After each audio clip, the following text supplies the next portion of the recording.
Welcome, welcome, welcome. Good morning, good afternoon, good evening. Thank you guys once again for joining the 9 Innings podcast hosted by yours truly, Kevin Thompson, founder and CEO of 9 Innings Capital Group.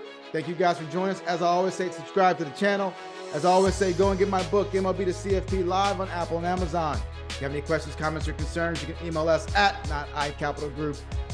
info@9icapitalgroup.com. Send us your questions, or you can go to the website at www.9icapitalgroup.com. Schedule an appointment. As you know, we're here to do what? Educate, empower, and engage. And today we're here about empowerment. We have Devon Drew of DFD Partners. Let's get it.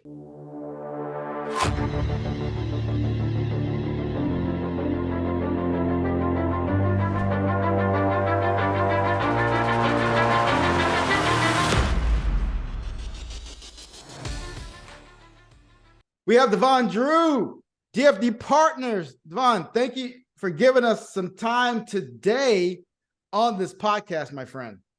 Hey, man. Thank you so much for having me. Good morning to you. Hey, well, so first and foremost, I see you're in the New York City metropolitan area. So I'm going to ask you this question. Are you a Yankees fan or are you a Mets fan? Man, I'm a born and raised Yankees fan. Quite frankly, don't know who the Mets are. Well, lo and behold, not sure if you know this about me, but I used to play for the New York Yankees back in 06 and 07 when I was in the major leagues. So I had about a year or two with the New York Yankees there.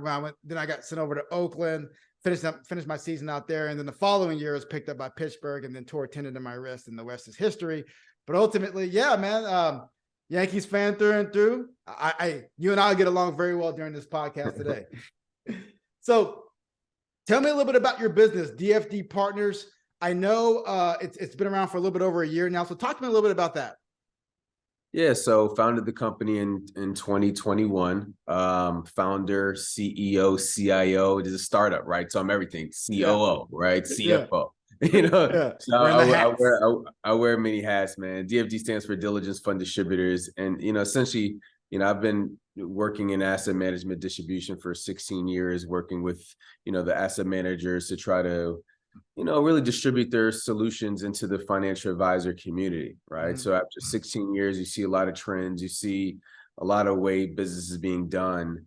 And then you also see that it's a very antiquated business, right? So after 16 years, it's like, what? Like if we were able to, adopt some some really cutting edge data trends and being able to leverage machine learning and some principles of AI, we might just be able to help the non-Vanguards, the non-BlackRocks, the non-JP Morgans, the non-American funds scale at mass. Yeah. Right. So and that was the genesis of starting DFD Partners, where we're able to leverage data and technology to match asset managers to have that product fit to the advisor community that has that product need.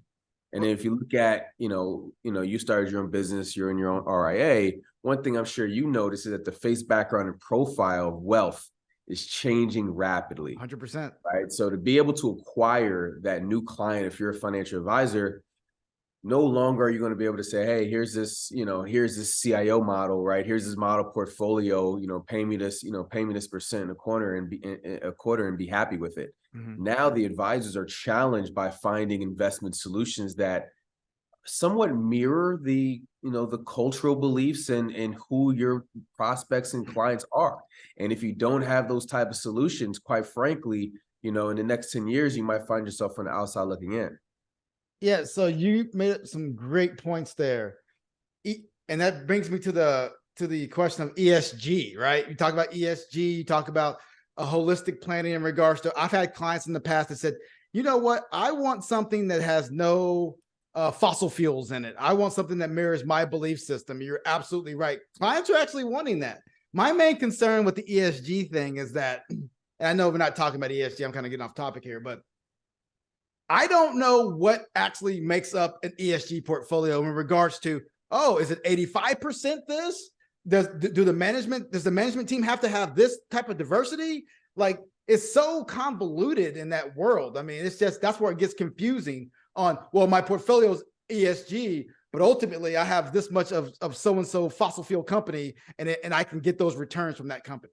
Yeah, I mean, if I'm honest, one thing that we try to do with ESG, not to say that that's the end all be all, we think direct indexing is actually, I mean, it's a reason why it's growing at 12.5x year over year, right? Yeah. So direct indexing over ESG. But if you look at ESG, one thing that we think that the industry, I mean, you got to adopt it first, but they should be siloed out, right? Yeah. Environmental should be siloed out. Social aspects should be siloed out. The governance should be siloed out. The problem with people adopting it is like never should all those three being included in one type of thematic portfolio. Yeah. Right. I think that's where it takes a lot of education. But at this point, like if Morningstar has 9 style boxes, right, we got to start putting ESG in its own, in its own different categories, depending on the environmental, social, or the governance. Yeah, you're absolutely right. I mean, I just know it's very convoluted, but I saw one thing on your profile that I want to give you big props for: the CIMA. It's not easy, man. That's not an easy exam. I know it's like a CFA light to a degree, but at the end of the day, woo, that boy, that's a hard hitter right there, man. So congratulations on that. I knew I was in for a world of hurt when, I did the course at Wharton. Yeah. And, when you look at the first question and you're 30 minutes in, you're still in the first question, you're like, you know what, this is going to be for a long day. Let me refill the water bottle. Let me roll up the sleeves. It's winter, but I'm hot. Oh my God. So, but no, it was a great experience. Yeah, I was in a CFA program previously, and I just honestly just the amount of effort, energy, and time that it was going to take for me to attain all 3 of those levels, I had to kind of back out and go. Now, I'm not saying the CFP was easier. I mean, well, I will say that the CFP is a little bit less challenging than the CFA. Let's just call it what it is. But at the end of the day, yeah, man, I had to take the CFP, knock that out first, and maybe I'll go back to the CFA eventually. But yeah, the CIMA, man, I have a couple of friends that have it, and they're like, yeah, man, I had to go into a dark room or dark place for a couple like 6 months, get this thing, study and remove myself out of society for a while. So, man, Yeah, congratulations. there's a little bit of science behind the CIMA too. So if you look at, for instance, like when like firms like UBS are recruiting, they do some data science, and advisors that have a CIMA have a higher propensity to be, $1 million producers actually.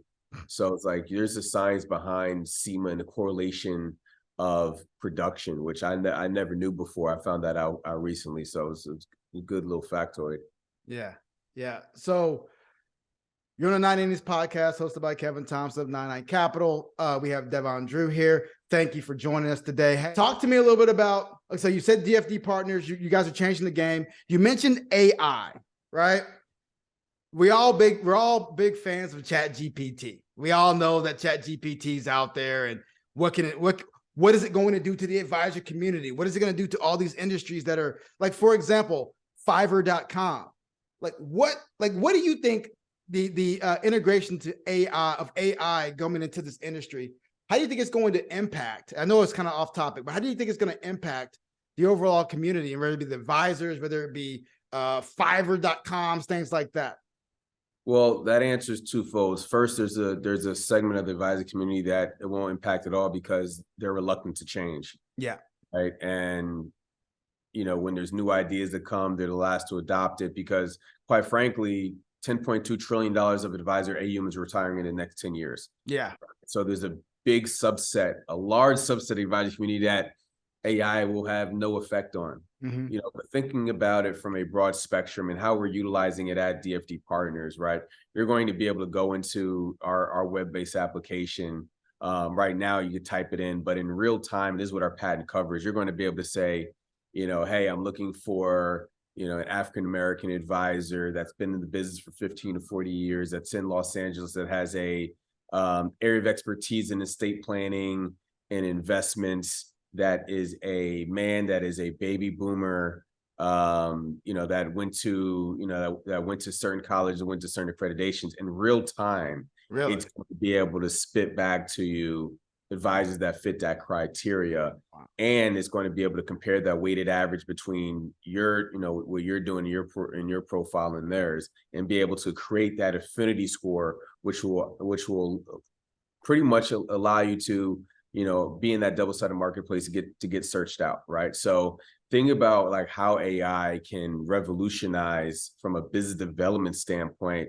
I think is going to be one of the, under talked about elements of AI in financial services, right? Because over 90% of advisors don't know where their next dollar is coming from, right? Which is a little alarming. Yeah. But thinking about AI being able to bridge that gap and say, hey, here's your core competencies, here's your strengths, and here's X amount of prospective clients that actually you could benefit from reaching out to, right? And we're doing that something similar on the investment management side with DFD, right? Matching advisors that, let's say their demographic of the book is X, right? We're going to be able to match that demographic advisors with a differentiated investment solution, right? So, we're tackling it from that way, but the use cases are tremendous. We're seeing a lot of different, AI based platforms come to market.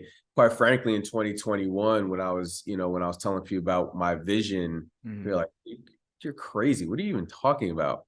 When I bought the AI domains and my email address is .ai, my site was .ai, and everything was .ai. I feel like, what are you doing here? Ahead of the curve, my friend. Ahead of the curve. Like, oh my God, ChatGPT. Like, oh, how did you So, now it's an easier conversation to have with folks. Yeah. But trust me, in 2021, it was not. And people thought I was out of my mind, right, for spending money on a patent and just discovering the use cases that weren't for 2021. That were meant for 2025 and 2030. People thought I was out of my mind. You were the crazy one, and now you are the smartest guy in the room. That's how it normally works, my friend. You say, man, I'm going to do this, whether it be the .com era, and everybody's like, why are you doing that? Next thing you know, Internet, I don't know, man. Yeah. Yeah. Well, hey, man, thank you for this time. Like I always said. So let's talk a little bit of markets right now. We know markets have been a little bit volatile. We see inflation in our faces. The Fed has gone from 0 to almost 5 in a matter of 13 to 15 months in regards to the Fed funds.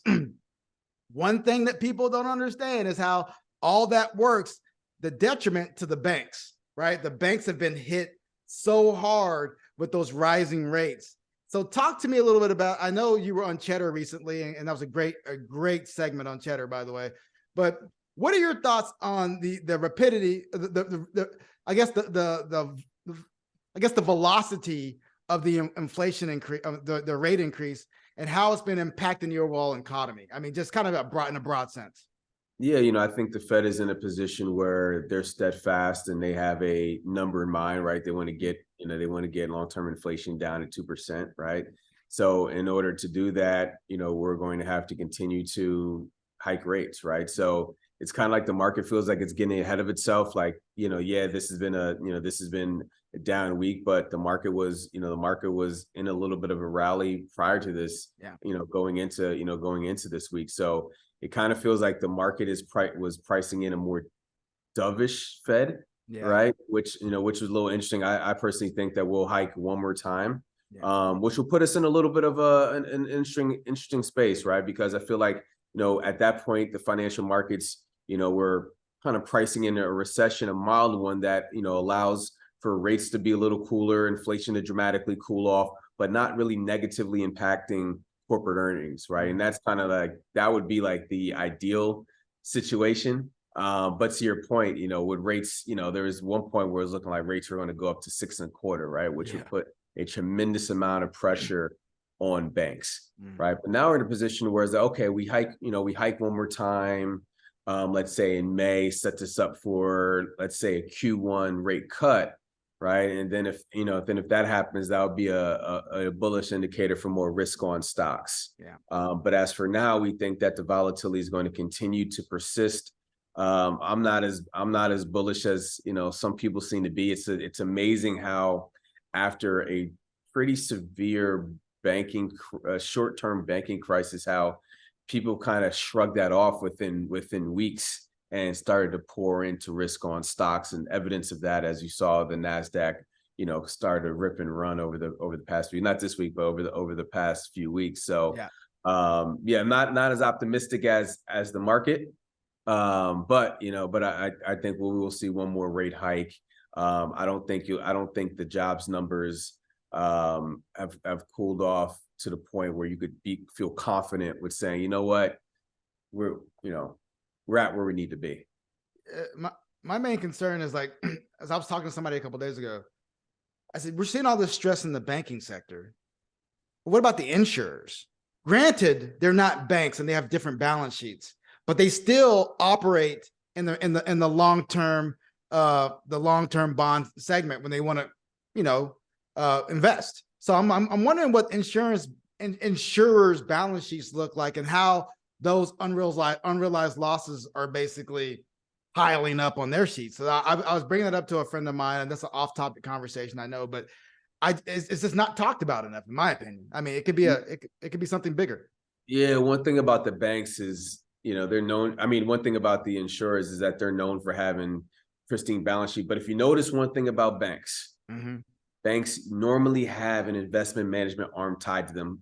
A quick example to this is, let's say, New York Life, right? Like New York Life, everyone knows New York Life, great reputation, but who do they have attached to them? They have Mainstay Investments, right? And they have entire asset management arm that is, and they're always known for being good fixed income traders, right? So they always, they're always going to have a strong fixed income background, right? So you start, so they could actually, on the one hand, is like, yeah, it could it could be putting them in some stress, but also think about it to where their money market portfolios are probably booming right now. Yeah. Right. So it's like, yeah, I could see that. I could see it on both sides. And one thing they're going to be good at is hedging risk.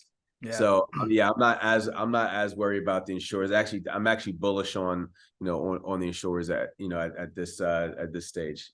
Well, you're more bullish than I am, because I'm a firm believer on the insurers, because I just know. Yeah. I just feel like they got this big asset management behemoth arm behind them. They also invest a lot in the private markets. Yeah. Right. So I have a client where an insurance company wrote him a check recently for $750 million. And if you look at where that money goes to, those are, that is a bet for not this year, but 7 years from now, right? Because the assets have to meet the liability. So you can't have everything in short duration securities, right? So one way that insurers hedge out a lot of that risk is going longer duration with private equity products. Yeah, you're absolutely right, my friend.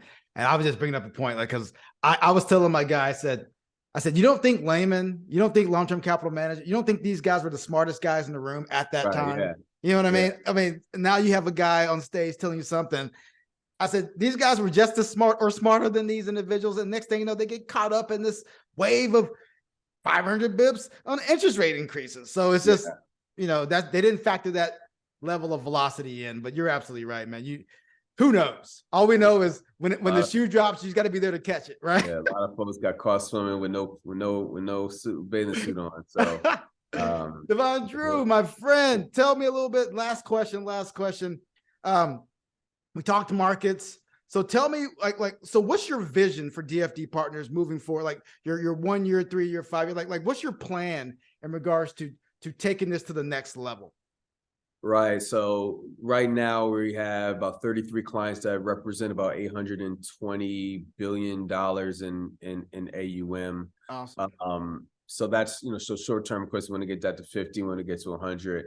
But we're also in probably the 7th innings on our AI-based platform, right? Which I truly believe will be the most innovative, most tech-enabled distribution platform that the industry has seen, right? So think about that ecosystem being not only asset managers, not only financial advisors, but accredited investors as well. And think about what I mentioned to you earlier, where you're going to be able to have a double-sided marketplace, right? So accredited investors will be able to search out advisors, asset managers will be able to search out advisors, and the entire ecosystem continues to grow. So long-term, looking at 3 and 5 years, is getting that platform into the hands of, every financial professional that is looking for cost-effective tech-enabled scale. Man, I'm looking forward to be a part of this revolution with you, man. And I'm also looking forward to continuing the continual uplift of our own community, because this right here, like I said before, I was talking to Ty Ross a couple of days ago. I said, this is powerful to have these conversations. We're not only just, I'm not hitting the baseball, not bouncing basketballs. We're really doing true economies of scale in regards to the financial industry. So, man, thank you for joining us today, my friend. And thank you for being for being who you are, man, for taking a chance and creating business. Thank you. I appreciate you, brother. Thank you for having me on. You just have listened to another individual, Devon Drew, CIMA, CRPC, CEO, CIO, CCO, a bunch of different acronyms, right? But this guy is powerful in this industry right now. He's doing some really big things. Devon Drew, Chief Executive Officer of DFD Partners. He was here on our podcast today talking markets, talking AI, talking ESG. We're breaking it all down for you guys today. Thank you guys for joining us. As I always say, subscribe to this channel. As I always say, go and get my book, MLB to CFP, live on Apple and Amazon. If you have any questions, comments, or concerns, you can send us an email at info@9icapitalgroup.com or go to the website, www.9icapitalgroup.com. As you know, we're here to do what? Educate, empower, and engage. And today we were fixed and focused on empowerment in our community. Great to see it. Stay humble, stay safe, and we'll see you again next week.